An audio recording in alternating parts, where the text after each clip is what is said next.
Hello दोस्तों, स्वागत है आपका हमारे चैनल हॉस्पिटल नौकरी पर। मैं हूं सोनल जगदाले गावड़े। हमने हमारे सेशंस की स्टार्ट की थी बायोकेमिस्ट्री से। वहां पर मैंने आपको समझाया था कि किस पोर्शन पे ज़्यादा फोकस करना है और कहाँ से सबसे ज़्यादा क्वेश्चंस पूछे जाते हैं। तो हमने सबसे पहले जो है बेसिक बायोकेमिस्ट्री को डिस्कस किया था। आज हम जो है बहुत इंपॉर्टेंट नेक्स्ट टॉपिक डिस्कस करने जा रहे हैं, वो है ट्रांसपोर्ट मैकेनिज्म। तो मॉलिक्यूल्स और आयंस का transport across the cell membrane कैसे होता है, बाहर से अंदर, अंदर से बाहर, सेल के कैसे मॉलिक्यूल्स मूव करते हैं, कौन से मैकेनिज्म्स की सहायता से करते हैं, इस पे बहुत सारे क्वेश्चंस बनते हैं। तो आज हम ब्रीफली ट्रांसपोर्ट मैकेनिज्म को डिस्कस करने जा रहे हैं। तो चलिए देखते हैं। सो ट्रांसपोर्ट मैकेनिज्म से आप क्या समझते हैं? ट्रांसपोर्ट मैकेनिज्म का मतलब है एक्सचेंज ऑफ और transfer of ions and molecules across the membrane, cell के अंदर से बाहर एक्स्ट्रासेलुलर फ्लूइड में, और एक्स्ट्रासेलुलर फ्लूइड से इंट्रासेलुलर फ्लूइड में मॉलिक्यूल्स और आयंस कैसे मूव करते हैं, इसे हम ट्रांसपोर्ट कहते हैं। बेसिकली ये तीन तरह का है: diffusion, facilitated diffusion and active transport. तो डिफ्यूजन आपने जनरली बहुत कॉमन टर्म है, आपने सुना ही होगा। ये दो तरह का है: सिंपल डिफ्यूजन या जिसे हम पेसिव डिफ्यूजन भी कहते हैं।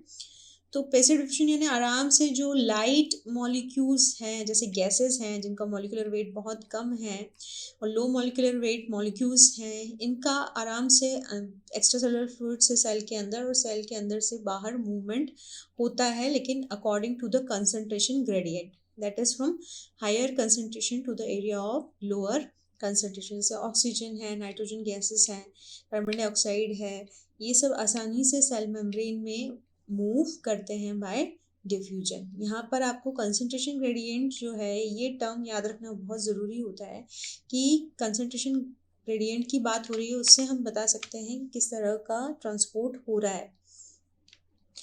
तो ये ट्रांसपोर्ट तब तक होता रहता है, ये मूवमेंट, जब तक कि दोनों तरफ इक्विलिब्रियम सेट नहीं हो जाता, यानी दोनों तरफ आयंस की मात्रा बराबर नहीं हो जाती, तब तक डिफ्यूजन की सहायता से मूवमेंट होता रहता है। देन हमारे जो सेल मेम्ब्रेन है उसमें कुछ चैनल्स पाए जाते हैं। ये चैनल्स बेसिकली जो है सेल मेम्ब्रेन प्रोटीन्स हैं जो आयंस और का मूवमेंट जो है आसानी से होने में सहायता करते हैं। फिर सेकंड जो हमारा मेथड होता है वो है आपका ऑस्मोसिस। ऑस्मोसिस और डिफ्यूजन में ही डिफरेंस है कि यहाँ पर ऑस्मोसिस में एक सेमी परमिएबल मेम्ब्रेन की बात कर रहे हैं हम। So membrane is allowing, membrane is selecting कि कौन सा मॉलिक्यूल अंदर से बाहर जाएगा और बाहर से अंदर आएगा। तो यहाँ पर ये देखना ज़रूरी है कि हम बात कर रहे हैं सॉल्वेंट मॉलिक्यूल के मूवमेंट की। ठीक है, इसको हम ऐसे समझ सकते हैं कि हमारे पास दो चैम्बर्स हैं जिसमें हमने एक तरफ शुगर रखा है और एक तरफ हमने वाटर रखा है, और बीच में एक परमिएबल मेम्ब्रेन है। तो यहाँ पर वाटर शुगर की तरफ नेचुरली मूव करेगा, वाटर इज द सॉल्वेंट, जब तक कि दोनों तरफ जो है इक्विलिब्रियम सेट नहीं हो जाता। यहाँ पे सॉल्वेंट जो है सॉल्यूट के हायर कंसंट्रेशन की तरफ मूव कर रहा है through the semi permeable membrane, जो कि हमारी प्लाज्मा मेम्ब्रेन है। इसको हम किशमिश के एग्जाम्पल से आज तक हम बचपन से लेकर अभी तक समझते आए हैं। किशमिश को आप सोक करते हैं वाटर में तो वो फूल जाती है, टर्जिड हो जाती है। क्यों टर्जिड हो जाती है? क्योंकि वाटर जो है सॉल्यूट के हायर कंसंट्रेशन की तरफ बाहर से अंदर की ओर मूव करता है। कुछ एक्वापोरेंस भी होते हैं, जैसे नाम से ही पता लग रहा है, वो सिलेक्टिवली वाटर मॉलिक्यूल्स का ट्रांसपोर्ट के लिए रिस्पॉन्सिबल होते हैं। फिर आयोनोफोर्स होते हैं जो लिपिड सॉल्युबल मॉलिक्यूल्स हैं उनके ट्रांसपोर्ट में सहायता करते हैं, क्योंकि हमारी जो सेल मेम्ब्रेन है वो लिपिड बायलेयर है। तो लिपिड बायलेयर से अगर ट्रांसपोर्ट होना है तो लिपिड सॉल्युबल मॉलिक्यूल्स के ट्रांसपोर्ट के लिए आयोनोफोर्स रिस्पॉन्सिबल होते हैं। इसके बाद जो टर्म आता है आपका वो है फैसिलिटेटेड डिफ्यूजन। जैसे नाम से पता लग रहा है कि यहाँ पर किसी की सहायता की आवश्यकता है, जैसे कुछ लार्जर या हाई मॉलिक्यूलर वेट के मॉलिक्यूल्स हैं वो अपने आप ट्रांसपोर्ट नहीं हो सकते हैं, तो उनके ट्रांसपोर्ट के लिए कुछ कैरियर प्रोटीन्स इन्वॉल्व होते हैं जो उनको कैरी कर रहे हैं, लेकर के जा रहे हैं। लेकिन यहाँ पर ये ध्यान रखना ज़रूरी है कि एटीपी की एनर्जी का एक्सपेंडिचर यहाँ पर नहीं हो रहा है। कुछ ग्लूकोज ट्रांसपोर्टर्स हैं इसका एग्जाम्पल, है ना। तो यहाँ पर इसको हम कहते हैं facilitated diffusion. So since diffusion कह रहे हैं तो again towards the concentration gradient, higher concentration से लोअर कंसंट्रेशन की ओर। फिर आता है आपका एक्टिव ट्रांसपोर्ट। नाम से ही पता लग रहा है यहाँ पर दो चीज़ें खास हैं। ट्रांसपोर्ट हो रहा है स्पेसिफिक मॉलिक्यूल्स का, लेकिन against the concentration gradient. Against मतलब कंसंट्रेशन ग्रेडियंट के विपरीत, यानी यहाँ पर मॉलिक्यूल्स मूव कर रहे हैं लोअर कंसंट्रेशन से हायर कंसंट्रेशन की ओर।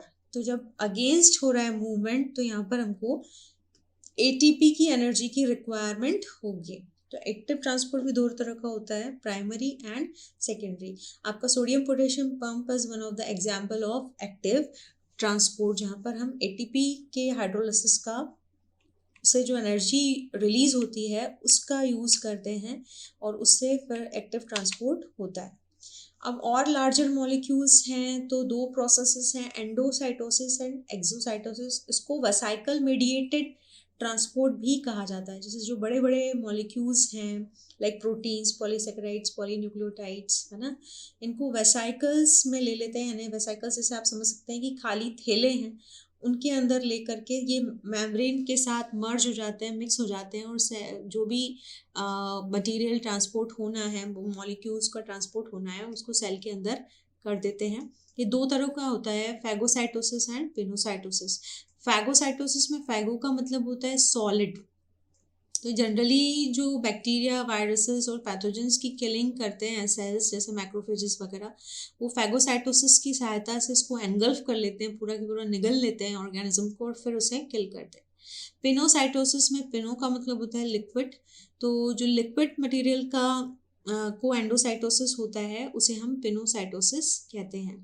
एक्सोसाइटोसिस जो है it is the reverse of endocytosis, यानी कि बाहर की तरफ मैक्रोमोलिक्यूल्स को रिलीज कर देना, वो भी किसमें, वेसाइकल्स में। यहाँ पर की पॉइंट्स में आप ये याद रखेंगे कि जो डायलिसिस का प्रोसेस होता है, यहाँ पे सेपरेट किया जाता है मॉलिक्यूल्स को सॉल्यूशन में on the basis of their differences in their rates of diffusion. ठीक है, सेमी परमिएबल मेम्ब्रेन का जो पोर साइज है यहाँ पर बहुत इंपॉर्टेंट होता है। तो पोर साइज के हिसाब से कुछ मॉलिक्यूल्स डिफ्यूज कर जाते हैं और कुछ डिफ्यूज नहीं कर पाते हैं। डायलिसिस का जो प्रिंसिपल है वो इसी पर बेस्ड है। तो दोस्तों ये था हमारा ट्रांसपोर्ट मैकेनिज्म। कुछ की पॉइंट्स हमने यहाँ पर डिस्कस किए, आपका नॉलेज हमने रिफ्रेश किया है यहाँ पर, और इन्हीं में से क्वेश्चन बनते हैं। हमारा जो बेसिक जो हमारा फोकस है वो ये है कि कम से कम समय में आप इम्पॉर्टेंट टॉपिक्स को कवर कर लें और अपने ज़्यादा से ज़्यादा MCQs को सही कर पाएँ और सॉल्व कर पाएँ। हमारा दोस्तों नेक्स्ट टॉपिक है acid basis and pH and buffers, जो कि हम नेक्स्ट सेशन में लेंगे। तब तक के लिए आप इसे अच्छी तरह से पढ़िए, और इसमें से आपको कोई भी क्वेरी है तो उसे कमेंट बॉक्स में ज़रूर शेयर करिए। तब तक के लिए धन्यवाद।